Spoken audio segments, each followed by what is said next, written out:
welcome to part 2 of our traditional grip video. Today we are going to look at how do we put the stick into the grip and begin playing. And so I want to lay out for you some simple steps for getting started with playing your traditional grip that's going to set you up for a long time of success. But like with any new technique, we need to make sure we take it slow. We never sacrifice the technique just because we want to play faster, and we're going to try to always stay relaxed. So that's going to be our overriding goal today as we look at playing with traditional grip. In video 1, we spent time just learning how to hold traditional grip. And so I'm going to do a really quick reminder of that as we begin video 2. So the first thing we decided was we were going to flop out our hands, get it nice and relaxed, and then just drop it on the pad. From there, we made some observations of curved hand, pinky tucked nice and comfortably under the ring finger, thumb connecting to the pointer finger right at the pointer finger top knuckle. The big thing in part 1 was to get our hand to feel this natural at all times. And that becomes even more important now that we're going to start playing. So, first step to get comfortable playing with your new traditional grip is I do a thumb-only warm-up and technique builder. So the way this works is I'm going to sit up nice and tall or stand up. I'm going to let my arm hang by my side. I'm going to get my thumb set to where I can hit the pad with it, and then I'm just going to start rotating and use my thumb to strike the pad. And so what I'm learning right now is how to rotate, how to get comfortable with the rotation. I'm also learning how to keep my arm nice and relaxed and hanging down by my side when I rotate instead of moving it in and out. And I'm also learning how to create velocity while being relaxed as I come down toward the playing surface. So I'm building that velocity and that relaxation in the motion. Once I'm comfortable there, I'm going to take my stick. I'm going to set it in just the webbing of the hand. My thumb will be on top. And then I'm just going to duplicate that same motion that I had going with just my thumb.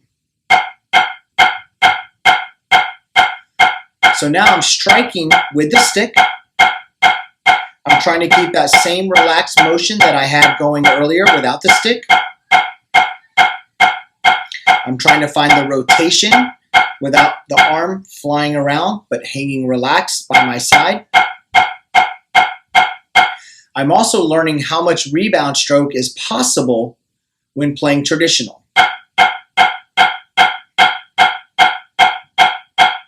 So there's a ton of rebound to be had when you're doing legato strokes with traditional. And thumb only shows us just how much rebound we can actually produce.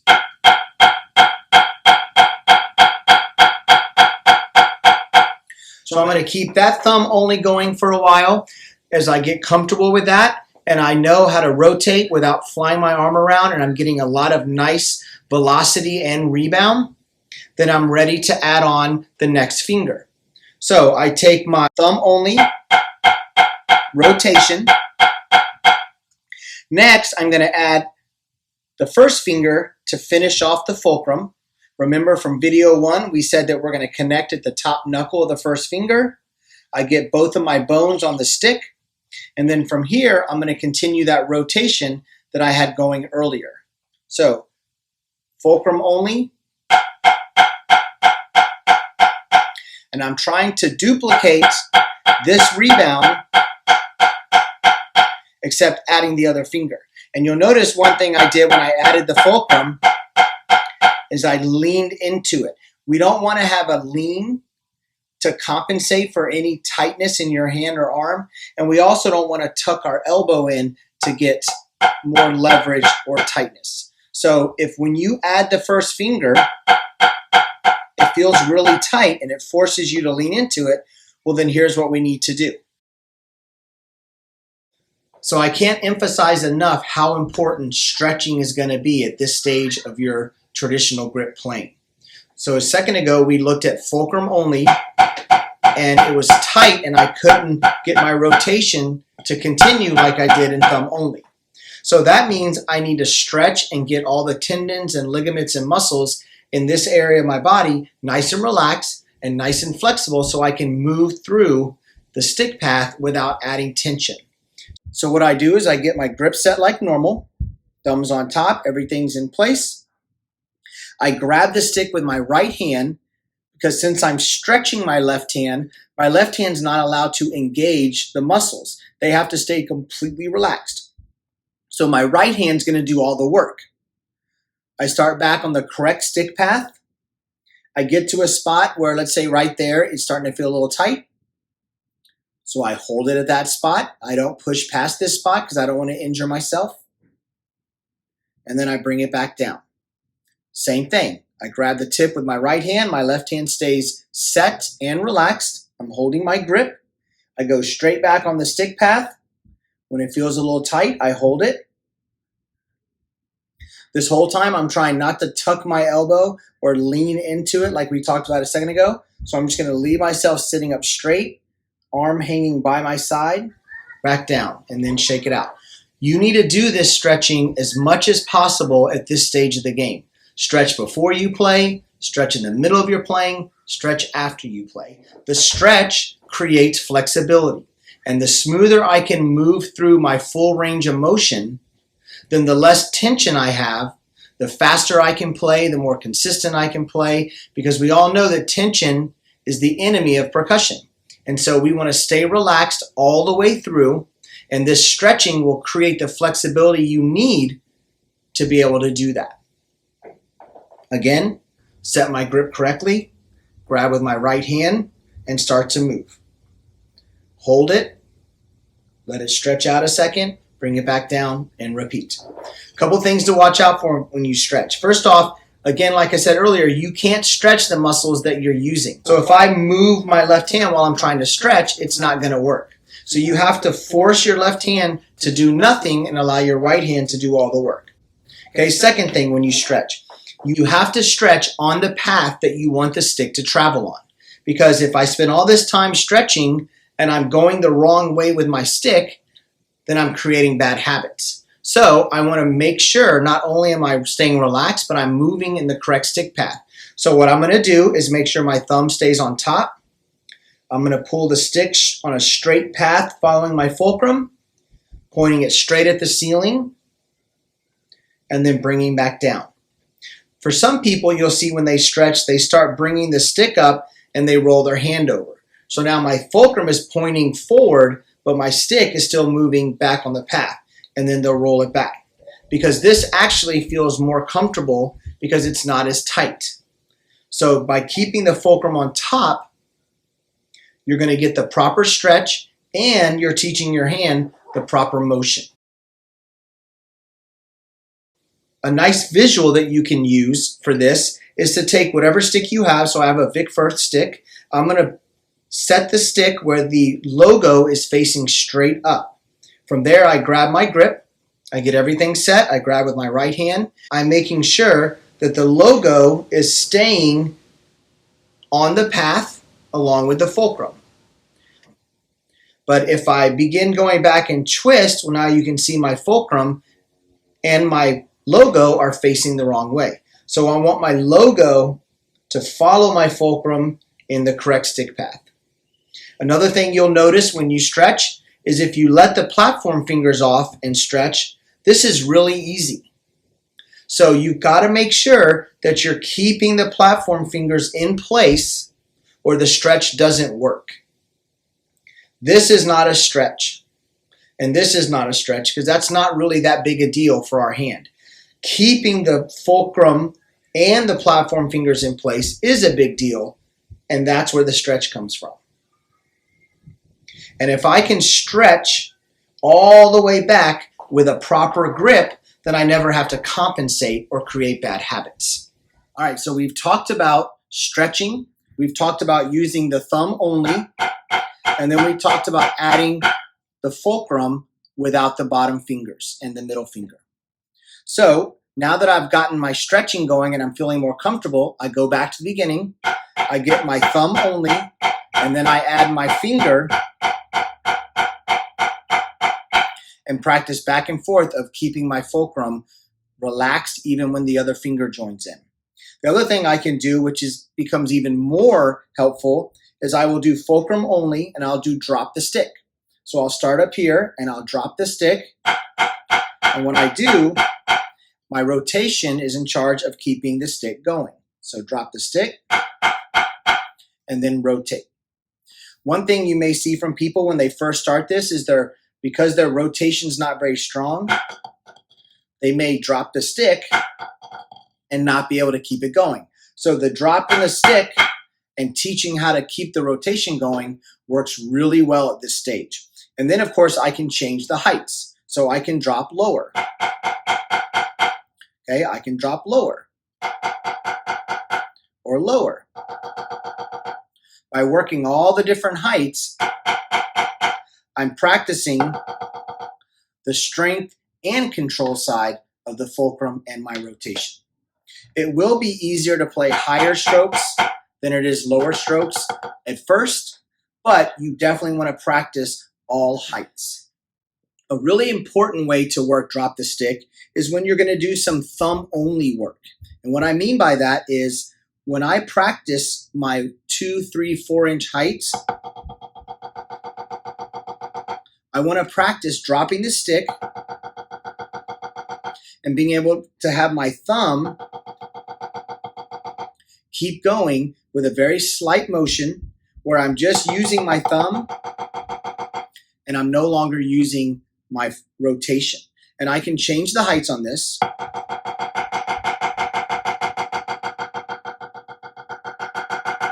Because it teaches me how to get a little more finite control of my thumb at the low end.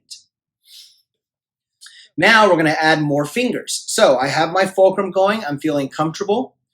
The next thing I'm going to do is I'm going to add my middle finger into the mix. When I drop my middle finger, I'm literally just setting it and letting it relax and do nothing.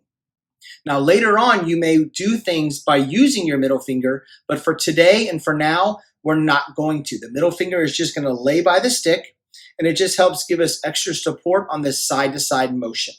So I start with just fulcrum, and then I add the middle finger. Just fulcrum, add the middle finger. And usually not a very difficult step as long as you don't let your middle finger engage. Just let it lay there nice and comfortably. All right, now we're going to add our platform fingers. The platform fingers are what I call the brakes of traditional grip. In other words, when I'm playing and my platform finger gets on the stick, that stops everything. So the platform finger serves as your brick and your resting place for the stick. So it's associated with more of a stop than it is a repetitive motion. So what I would now do is I'm going to add my platform finger into my grip.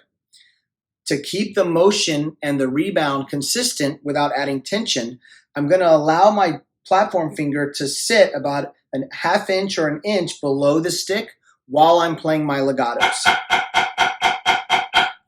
And while it's there, the stick is actually bouncing off my platform. So I know my platform's in a good spot to help me when I need it, but it's not getting in the way of the rebound. Some people, you'll notice when they first start playing, they will squeeze the platform onto the stick and then try to play rebounds. Well, that's the same as driving your car with your brakes on. So I want to make sure that the platform finger is there, but giving enough space for the stick to rebound.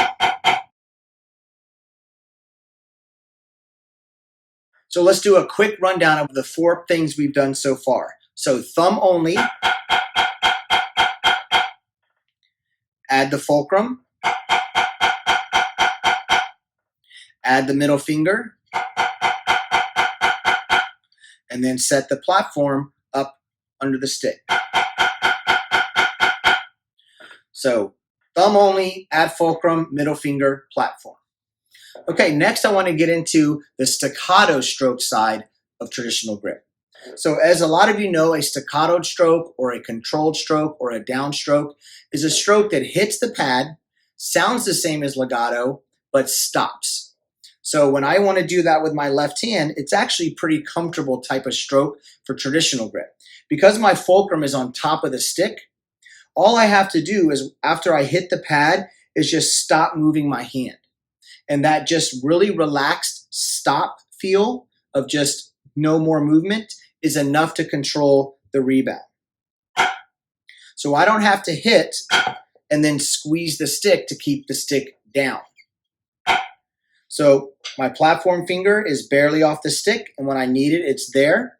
My fulcrum's on top, so that gives me leverage to stop the stick, and I don't have to add any tension or any extra motion that may change the sound.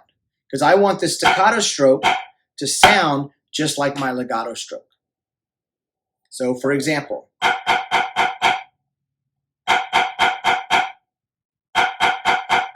so I'm just rotating for legato, and when it's time to stop, I literally just stop. I don't use any extra muscle or tension.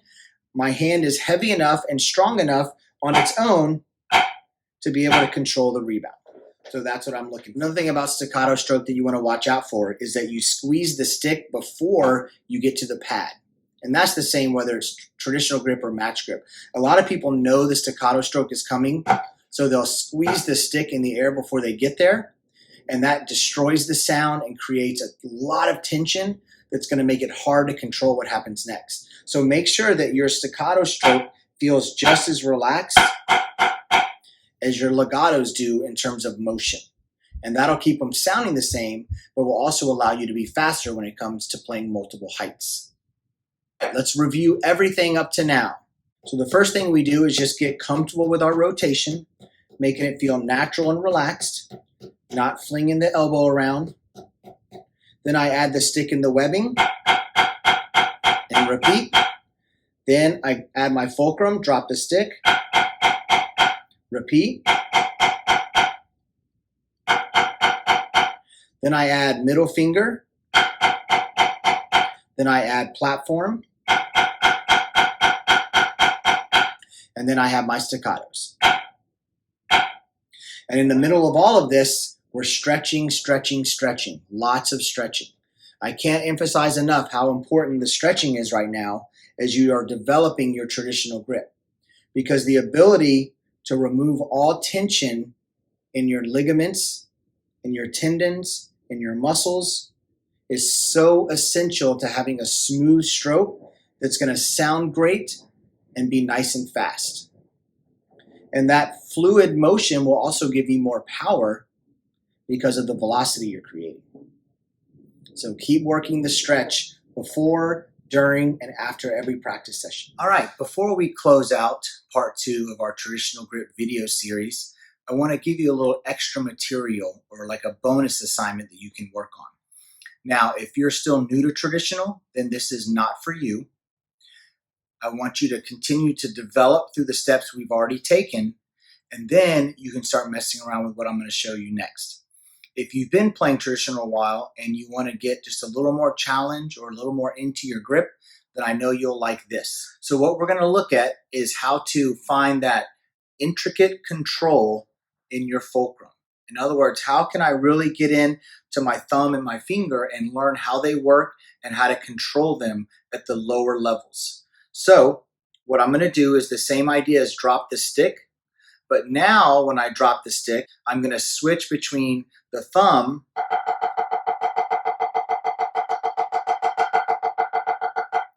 and the first finger. And I'm going to just go back and forth in whatever patterns I want to come up with. And what this is doing is it's teaching me to find the muscles and the bone in each part of my fulcrum and control them independently. And being able to do that is just going to make it where I have just that much more control when my fulcrum is set as a unit. So I'm going to just come up with some patterns and we'll just mess around with them. So let's say 8 on a hand.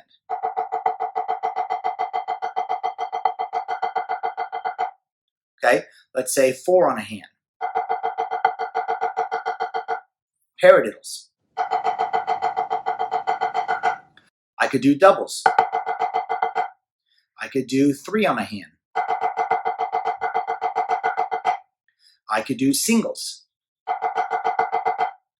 I could do paradiddle diddle. So whatever pattern you want to come up with, the more the merrier. The harder you make it and the more intricate, the more you're going to be able to start figuring out how to work each part of your fulcrum. And then when you're playing, you can either choose to have the thumb take over, or sometimes you can have the first finger take over. Here's what I mean by that. When I'm playing louder, higher double beat, I'm feeling most of that in my thumb. Now, you don't see me letting go of my fulcrum, but my thumb is taking over. If I'm playing low diddles, a lot of that's coming from my first finger. Now, I'm not taking my thumb off, but my first finger is taking over. Okay, that'll do it for part 2 of our traditional grip series. Remember, like any new grip, take your time, be patient. Never sacrifice technique and relaxation for speed or difficulty. I promise you, you take it slow and work through the steps, you're going to be very happy with your traditional grip, and that's going to keep you playing for a very long time. So grab your sticks, grab your pad, get to practicing.